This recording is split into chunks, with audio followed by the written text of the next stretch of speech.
মোহাম্মদ আনাস আহমদ কুমিল্লার এই বন্ধুকে প্রশ্ন করবেন ফদিলাতুল উস্তাজ অধ্যাপক আব্দুল মতিন আজহারি।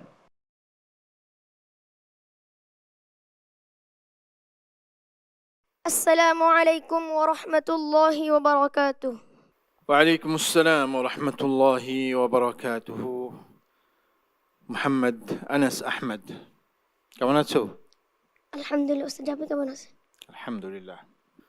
اقرأ من قوله تعالى بعد أعوذ بالله من الشيطان الرجيم.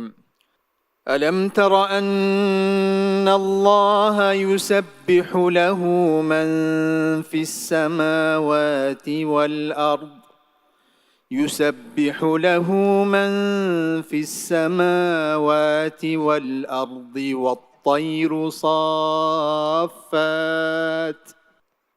أعوذ بالله من الشيطان الرجيم.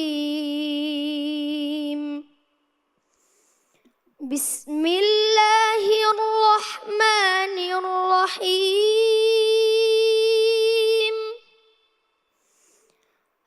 ألم تر أن الله يسبح له من في السماوات والأرض والطير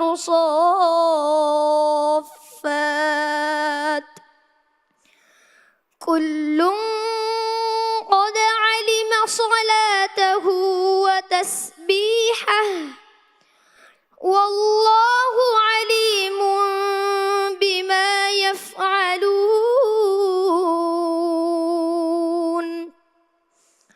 ولله ملك السماوات والأرض وإلى الله المصير.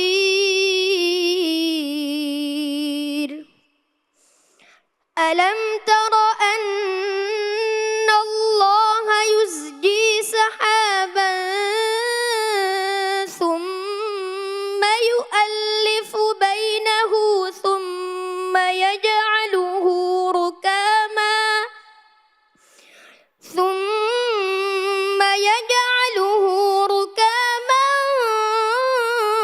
فترى الودق يخرج من خلاله وينزل من السماء من جبال فيها من برد فيصيب به من يشاء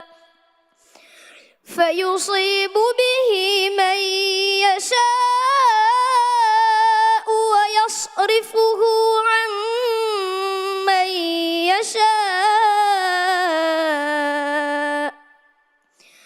يكاد سنا برقه يذهب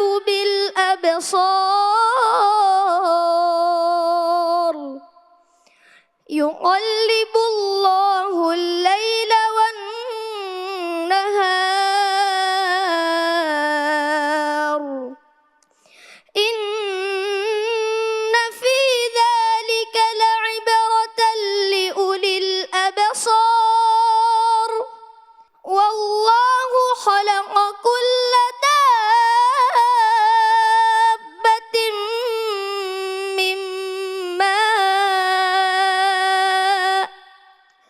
فمنهم من يمشي على بطنه ومنهم من يمشي على رجلين ومنهم من يمشي على أربع يخلق الله ما يشاء إن الله على كل شيء قدير. فتح الله عليك. صدق الله العظيم.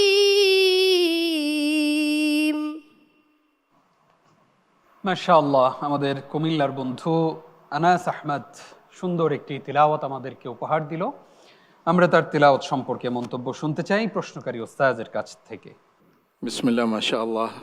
আনাস, খুদে কোরআনের পাখি। আল্লাহ পাক এই আনাসকে কোরআনের একজন আলেমে বারহক করে কবুল করুন, আমিন। যেন গোটা পৃথিবীতে কোরআনের আলো সে ছড়িয়ে দিতে পারে। তুমি একজন ভালো হাফেজ, তুমি একজন প্রতিভাবান, তুমি একজন শিশু শিল্পী। আল্লাহ তাআলা তোমাকে তোমার সকল প্রতিভাকে কোরআনের জন্য কবুল করুন। আমিন। আমরা মন্তব্য শুনতে চাই উস্তাজ কারি মোহাম্মদ আব্দুল্লাহ আপনার কাছ থেকে। ما شاء الله أناس فتح الله عليك ربنا يبارك في حياتك আনাস যদিও ছোট্ট খুদে কোরআনের পাখি, কিন্তু তার প্রচেষ্টা তেলাওয়াতের মধ্যে বড়দের মতো। জি তেলাওয়াত যেটা সে করেছে আসলে আয়াতটা খুবই কঠিন এবং প্রত্যেকটার মধ্যে প্রায় মধ্যের মুত্তাসিল জড়িত ছিল। আর এই বাচ্চার জন্য সেটা অ্যাচিভ করা এটা খুবই কঠিন।